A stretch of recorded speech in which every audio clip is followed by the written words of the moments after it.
Pour ce deuxième grand entretien, Interest a choisi, vous le comprendrez, de coller à une actualité que nous aurions espéré bien différente, une actualité marquée par la crise sanitaire sans précédent que connaît le Grand Est et au-delà du Grand Est, particulièrement touché, la France, l'Europe et aussi une grande partie, il faut bien le dire, de l'hémisphère nord.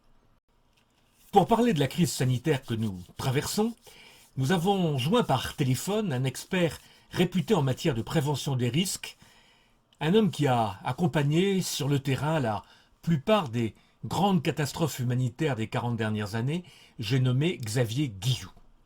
Alors Xavier Guilloux, vous avez travaillé pour les plus grandes entreprises françaises, mais vous êtes aussi un ancien de la DGSE et comme officier de réserve, vous avez participé à titre civil ou militaire à plus d'une trentaine de crises internationales et à plusieurs conflits sous mandat de l'ONU, sous mandat de l'OTAN. Autant dire que les retours d'expérience que vous avez accumulés sont décisifs dans le contexte que nous connaissons. Donc la première question qu'on a envie de vous poser, c'est qu'est-ce qui caractérise la crise actuelle du Covid-19 et quels sont les points communs et les différences avec les autres crises? Et surtout, je crois savoir que vous contestez ce mot de crise. Oui, Pourquoi? je pense qu'il n'est pas du tout adapté à la situation. Il y a une crise sanitaire si on prend le cas du traitement hospitalier, puisque déjà notre chaîne, pour prendre le cas de la France, notre chaîne hospitalière était déjà en très grande difficulté. Mais je qualifierais plus cet événement de ce qu'on appelle de catastrophe, avec une atmosphère un peu singulière de quasi-guerre bactériologique. Ce qui fait qu'on a des postures en termes sémantiques au niveau de nos dirigeants au niveau mondial qui sont assez surprenantes, puisque certains utilisent le terme de guerre, qui me semble un petit peu trop élevé par rapport à la situation. D'autres parlent d'état d'urgence ou d'état d'exception, et puis certains parlent de crise. La crise, c'est quelque chose qui est relativement ciblé, qui caractérise une situation qui est de dysfonctionnement ou de débordement, et avec, si vous voulez, des postures on met en place des postures pour pouvoir essayer de revenir à un état normal. Là, je pense qu'on est plus proche de la catastrophe parce que c'est pas tellement la question sanitaire en tant que telle, puisque la question sanitaire je vais pas dire qu'elle n'est pas dangereuse sur le fond. On ne sait jamais, sur une épidémie, une pandémie, on peut toujours avoir des mutations du virus qui amènent des taux de létalité beaucoup plus forts. Mais dans l'état actuel des choses, on voit bien que la létalité est quand même relativement faible. C'est la contagion et la vitesse de cette contagion qui est caractéristique de ce Covid-19. Mais les effets induits par les postures qui ont été prises par les uns et par les autres, en logique de suivisme un petit peu de ce que la Chine a fait, est en train de nous emmener dans une espèce de grande catastrophe économique, sociale, sociétale que les gens n'imaginent pas. Voilà, et qui sera, à mon avis, pire que celle de 1929 ou celle de 2008 que l'on a pu vivre récemment. C'est ça, avec des situations totalement inconnues par rapport aux références qu'on peut avoir. C'est l'effet domino. Vous connaissez cette expression du battement de papillon au Brésil qui amène un cyclone au Texas. Oui, c'est la théorie du chaos, Voilà, absolument, théorie du absolument. chaos. Je crains que les postures qui sont un peu surdimensionnées dans un certain nombre de pays nous amènent dans une cinétique qui soit beaucoup plus dangereuse que le virus lui-même. Que le virus lui-même. Alors, dans l'épreuve que nous traversons, on constate que les territoires, le centre-ville, les banlieues, les zones rurales, ne sont pas du tout égaux en matière de résilience. Alors, comment est-ce que vous appréhendez la question territoriale appliquée à ce type de défi qui, une fois de plus, comme vous l'avez rappelé, est tout à fait nouveau? Oui, alors ça c'est pour la France, entre autres, parce que on retrouve pas du tout la même chose selon les pays. Et c'est là où on peut avoir un raisonnement sur ce qu'on appelle la globalisation, la mondialisation. On voit bien au travers d'un événement de ce niveau-là que les approches culturelles et les faits civilisationnels sont beaucoup plus importants que je veux dire, les procédures ou les processus qui peuvent être imposés par nos grandes organisations internationales. Bien sûr. En l'occurrence, pour la France, on voit bien qu'on est dans un schéma culturel très prégnant, puisque nous sommes sur une posture dite régalienne. Tout est ramené à la centralité, tout est dirigé par l'État et les territoires ne sont absolument pas associés au traitement de cette affaire. C'est l'inverse qu'il aurait fallu faire. Hein. Si on reprend le retour d'expérience que j'ai fait à l'époque du SRAS à Toronto, il faut partir des territoires, et notamment de la médecine de proximité, des élus, des associations locales, etc., qui sont la première ligne de défense, déjà de diagnostic et de défense par rapport à une logique pandémique. Et qui connaissent les problèmes. Et remonter pour pouvoir mettre les moyens complémentaires qui permettent de pouvoir tenir, je dirais, le traitement de cette affaire-là. Alors là, c'est l'inverse qui est fait. Tout est dirigé à partir pour nous, de l'Élysée, avec en plus de ça l'application du principe de précaution.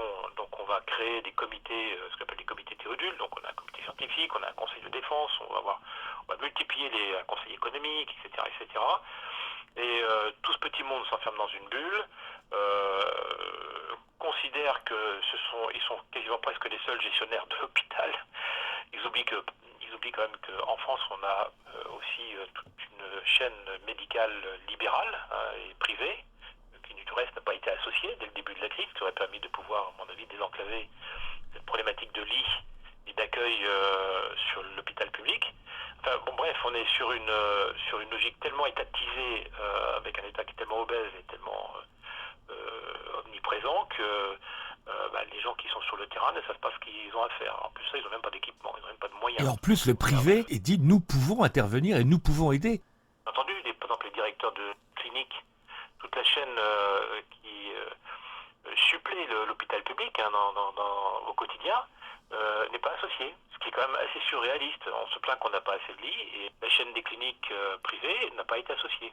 Alors justement, dans la gestion de la crise, ça rejoint tout à fait ce que vous dites, on se rend compte que davantage que les politiques, ce sont les experts, et en l'occurrence les médecins, mais pas seulement, car au comité scientifique de l'Élysée siègent aussi des sociologues, des gens certainement très compétents de leur matière, mais qui ne sont pas des spécialistes de la virologie, c'est le mot qu'on puisse dire, et que les politiques eux-mêmes sont tout à fait en arrière de la main. Comment est-ce que vous jugez cette méthode ? À notre histoire politique, avec la mainmise de l'ENA sur le fonctionnement du pays. Nous sommes dirigés aujourd'hui que par des énarques. Ce sont des grands serviteurs de l'État, mais ce ne sont pas des politiques, au sens noble du terme. Donc leur mode de fonctionnement, c'est de se garantir et de garantir l'État de toute contestation. Donc ils vont se cacher forcément derrière des comités théodules. Ça, on l'a vu sur maintes crises, que ce soit pendant la crise ou après la crise. On va monter des commissions, etc., etc. Ils ne sont pas du tout dans une position, ce que j'appelle à la De Gaulle ou à la Churchill, où ils vont avoir une intuition et où ils vont l'incarner et où ils vont, en plus de ça, demander à tout le monde de se caler par rapport à cette intuition pour pouvoir mettre en œuvre une logique un peu offensive. Ils ne sont que sur des comportements défensifs, mais défensifs par rapport à la contestation que l'on peut avoir de leur crédibilité ou de leur légitimité, voire à une défaillance de l'État qui pourrait servir de base de contestation de la population vis-à-vis d'eux. Voilà. Donc on est sur un mode de fonctionnement qui est biaisé. Et ce qui fait qu'aujourd'hui, vous avez ces comités scientifiques, mais vous avez aussi, alors par exemple sur le plan sécuritaire, parce qu'il n'y a pas que la crise sanitaire, il y a une crise sécuritaire avec les zones de non-droit qui ne respectent pas le confinement, etc. Donc on va laisser les réseaux sécuritaires donner le là au pouvoir. Bon, moi je trouve ça un peu surprenant, mais et un peu dangereux. Parce que on perd du temps, on n'est pas dans la bonne posture et en plus de ça on n'incarne pas, quoi. Donc vis-à-vis de la population, on peut s'étonner après d'avoir 75% ou 80% de défiance vis-à-vis de la posture qui est formulée. Alors on va revenir sur la question de la sécurité qui est très importante et qui risque de de le devenir d'ailleurs de plus en plus, mais je voudrais revenir un instant sur la question sanitaire.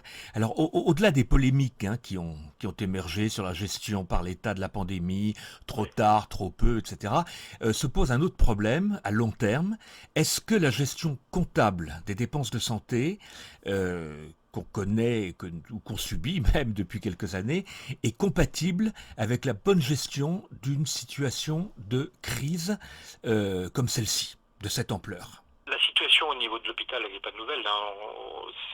C'est lié à une approche très bureaucratique et productiviste, hein, qui sévit depuis quelque temps au niveau du monde public. Ça ne veut pas dire forcément que l'État réduit son obésité, hein, en termes de fonctionnement, hein, on a remplacé les cœurs de métier par une surcharge administrative et bureaucratique, hein, partout. Et donc la crise que l'on a et que j'ai évoquée au départ sur l'hôpital, on l'a ailleurs, hein, parce que si on ne peut pas traiter les banlieues aujourd'hui, c'est exactement la même chose, parce que ce qui se passe sur l'hôpital se passe sur le plan du monde de la police, et encore plus au niveau du monde militaire, avec les rabotages de budget, et où aujourd'hui on n'est plus sur l'approche je dirais, des missions étatiques et régaliennes, mais on est beaucoup plus sur une philosophie de ce que j'appelle le tableau Excel, quoi, hein, à faire de la rotation de lits et de l'optimisation, je dirais, d'une institution qui théoriquement est là pour assurer la survivance du pays. Bien On a la sûr. même chose dans les armées, on a la même chose au niveau de la police, donc on n'est pas du tout... et c'est ça qu'on est en train de payer en ce moment. C'est le surdosage administratif qui sévit partout, qu'on retrouve aussi dans les entreprises, hein, je vous rassure, hein, parce qu'en fait on a importé ce mode de fonctionnement. Ça n'est pas rassurant, au contraire. On a un cholestérol bureaucratique qui s'est installé partout, aussi bien dans le privé que dans le public, et qui fait qu'aujourd'hui, ce qu'on appelle les cœurs de métier n'ont plus les moyens de pouvoir assurer réellement leur mission.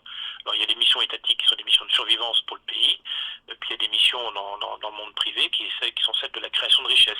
Ni les uns ni les autres sont en mesure de pouvoir effectuer correctement leur mission. Dès qu'il y a tension, tout de suite on est en crise. Bien sûr. Et donc, il y avait même une théorie, il n'y a pas si longtemps, dans la gestion hospitalière, qui consistait à dire qu'un hôpital bien géré était un hôpital où il y avait 0 lit de libre. Hein.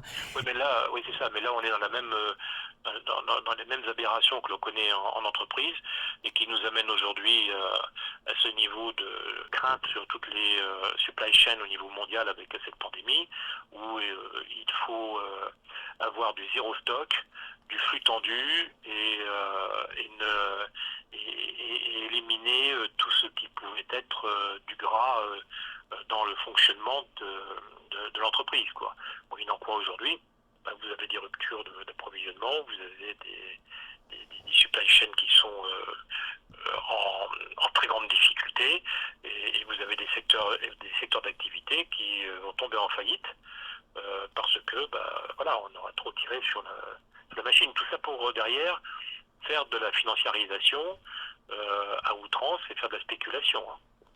Alors justement, qu'est-ce que ça dit pour l'avenir, pour l'après-crise? Est-ce que vous pensez que, à toute chose, malheur étant bon, comme l'on dit, ça peut induire une correction politique?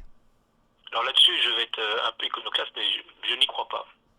Je vois beaucoup d'éditos en ce moment qui sont très éloquents, où on dit que ça ne sera plus jamais la même... Demain sera plus jamais Voilà, comme on le lit aujourd'hui, beaucoup, etc. effectivement. Le monde va changer, etc., etc. Moi, ce que j'ai vécu depuis 40 ans, c'est l'inverse. C'est-à-dire que la nature humaine étant ce qu'elle est, une crise passe, très rapidement on reprend les vieux réflexes et on revient à la situation d'avant. Sauf si il y a des personnalités au niveau politique qui tapent du poing sur la table et qui décident d'infléchir un certain nombre de situations. Je ne crois pas beaucoup à une modification de fond, parce que aujourd'hui, quand on regarde simplement sur le plan de la santé, quand on regarde le poids des grands laboratoires ou des grandes compagnies pharmaceutiques dans le monde, certaines sont plus puissantes que les États. Et elles feront plaisir. Peut-être qu'elles créeront une usine pour faire plaisir à la France en termes de souveraineté et répondre peut-être à des angoisses de la population, mais elles feront ce qu'elles voudront.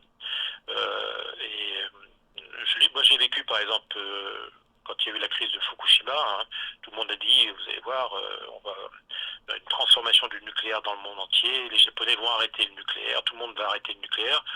Les Japonais ont suspendu le nucléaire pendant quelques mois, et puis l'année suivante, ils ont réouvert les centrales.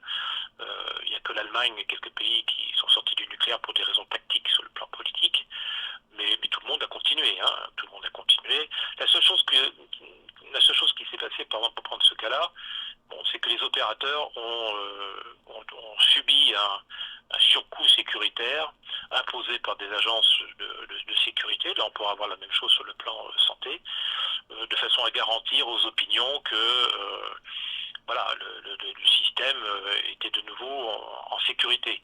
Mais ça ne veut pas dire pour autant qu'on a revu sur le fond toutes nos stratégies énergétiques, pour prendre le cas du nucléaire, ou que là on va revoir sur le fond toutes nos stratégies sur le plan sanitaire. Est-ce que cette crise va nous amener à faire une meilleure prévention, à entraîner, à former nos populations par rapport à ce que sont les risques épidémiques? Moi j'attends pour voir, hein. J'attends pour voir. Je ne suis pas sûr qu'on aille jusque-là, alors que ce serait la stratégie à adopter. Bien sûr. Alors justement, est-ce que les décideurs publics ne devraient pas intégrer la santé dans leur stratégie de sécurité globale? Et est-ce que les collectivités locales doivent jouer un rôle spécifique plus adapté pour réorganiser justement les chaînes logistiques dont nous parlions, évidemment en matière de médicaments, mais aussi en matière de flux industriels? Oui, mais alors là-dessus, je vais vous dire, d'abord, il nous faut des politiques à la tête du pays. Ouais. Aujourd'hui, on a des énarques. Hein. Donc, je pèse mes mots. Je sais que quand je dis ça, je suis pas forcément dans l'air du temps, mais nous avons des grands administratifs, des grands serviteurs de l'État, dans des grands comités de l'État, mais nous n'avons pas des politiques au sens noble du terme. Donc déjà, si vous voulez, vous avez une réduction de l'effet de souffle vers le bas, et notamment vers nos responsables territoriaux et nos élus. Aujourd'hui, quand je prends par exemple les responsables sur les régions, et encore plus au niveau de nos communes ou de nos villes, il faut voir quand même quel est le niveau des personnes que nous avons sur le terrain. Hormis certaines grandes villes où vous avez un personnel qui est quand même assez solide, vous avez 30 000 communes en France qui n'ont jamais été entraînées, formées à ces questions-là, à ces questions de survivance d'une communauté. Quand vous allez par exemple dans des pays comme pour les pays asiatiques, hein, pour prendre le cas, ou vous allez au Canada, aux États-Unis entre autres, hein, ou même dans d'autres petits pays comme la Suisse et Israël, la Suisse qui fait rire tout le monde, mais qui est un pays qui est extrêmement engagé dans tout ce qui est préventif, entraînement de la population, mobilisation de la population, association de la population aux décisions. Regardez aujourd'hui le résultat hein, sur ces pays-là, y compris même l'Allemagne. Hein. Il y a un niveau de résilience qui est beaucoup plus fort. Nous, nos élus, je suis désolé, mais ne sont absolument pas acculturés, entraînés, formés, préparés pour ce genre de choses-là. Donc il y a une action de formation qui vous semble vraiment prioritaire là. Ah ben complètement. C'est ce qu'on a appris avec le SRAS sur le Canada. Quand on est allé faire le retour d'expérience, les Canadiens nous ont dit, surtout dans une affaire comme ça, privilégiez toutes les opérations de proximité, appuyez-vous sur les élus, appuyez-vous sur les territoires, sur les radios locales, sur les systèmes associatifs, etc., de façon à protéger l'hôpital, qui doit être la dernière chose à tomber. Or, si vous regardez tel que nous gérons la crise aujourd'hui, l'hôpital, c'est la première chose qui va tomber. Bien sûr, parce qu'elle est en première ligne. C'est le dernier bastion qui doit tenir. Donc, sur une opération comme ça, une opération de prévention de pandémie et autres, ceux qui sont capables de diagnostiquer, d'informer, d'accompagner la population, ce sont les médecins généralistes, ce sont les pharmacies, ce sont les dispensaires, ce sont les élus avec une information permanente de la population et du territoire, les associations qui sont très impliquées dans la vie, je dirais, dans cette vie de l'irrationnel et de l'émotionnel. qui est extrêmement important dans une crise de ce type-là. Et puis après, on n'envoie sur les urgences et sur l'hôpital que les cas qu'il faut traiter. Et on encaisse et on résorbe une grande partie, si vous voulez, de l'événement à partir d'un traitement de proximité. Mais pour ça, il faut que les gens soient préparés. Hein. Pour ça, il faut que les gens soient préparés. Regardez quand vous allez aux États-Unis. Aux États-Unis, les populations connaissent des cyclones, connaissent des feux de forêt gigantesques, connaissent les grands froids, connaissent des grandes canicules, etc. Ils sont tous entraînés. Ils ont un niveau de résilience, bon, qui est celle du migrant, certes, mais ils ont un niveau de résilience qui est assez étonnant. On se moque toujours des Américains, mais quand les Américains, vous avez une alerte de cyclone, on leur dit il faut partir, vous avez 4 millions, 5 millions de personnes qui partent. Ils savent ce qu'il faut mettre dans le coffre, ils savent comment il faut se comporter, ils savent comment gérer l'avant, le pendant et l'après.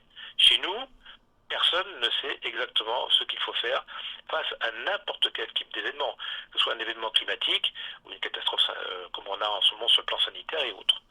Et on attend tout de l'État. Bien sûr, bien sûr. Alors, pour conclure, parce qu'il faut bien conclure, quelles seraient les thématiques majeures auxquelles vont devoir réfléchir les aménageurs, hein, ceux qui sont en charge de l'aménagement des territoires? Alors moi j'en ai deux qui me viennent à l'esprit, enfin qui me préoccupent beaucoup. La première, euh, c'est ce que j'appelle le traitement de la crise démocratique que nous avons aujourd'hui.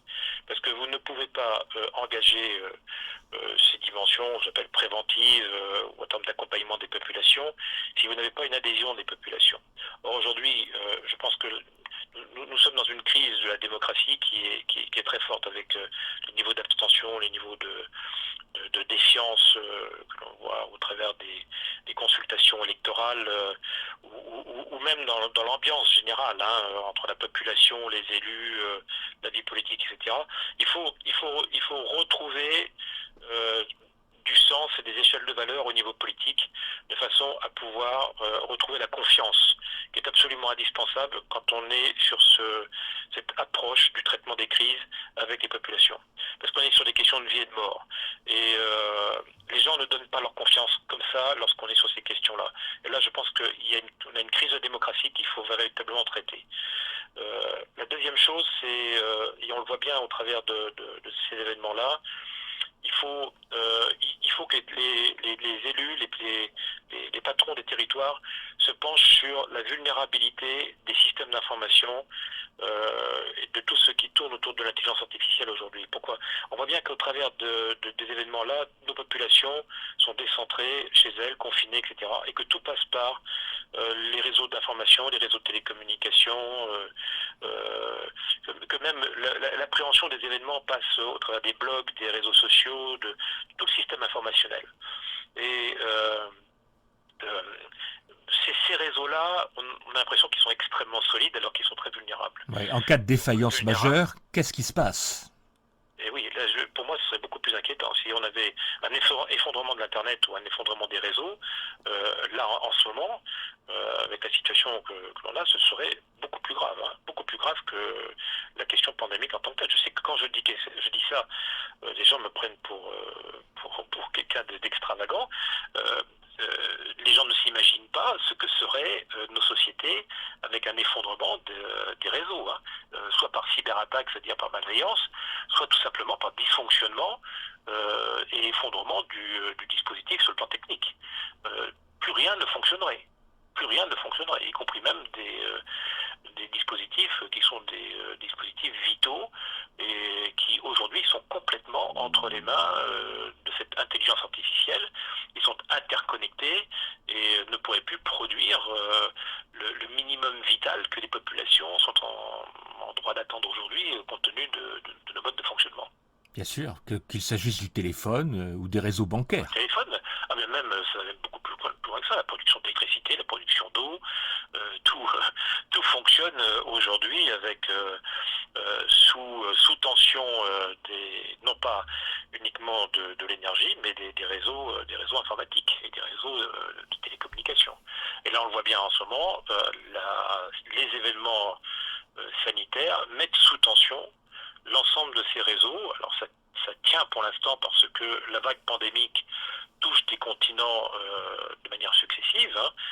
C'est pas l'ensemble de la planète qui est concerné en même temps, mais déjà simplement en suivant la vague, on s'aperçoit qu'on a quand même des niveaux de tension sur les dispositifs, les systèmes d'information qui sont largement au-dessus de ce que l'on a l'habitude de traiter.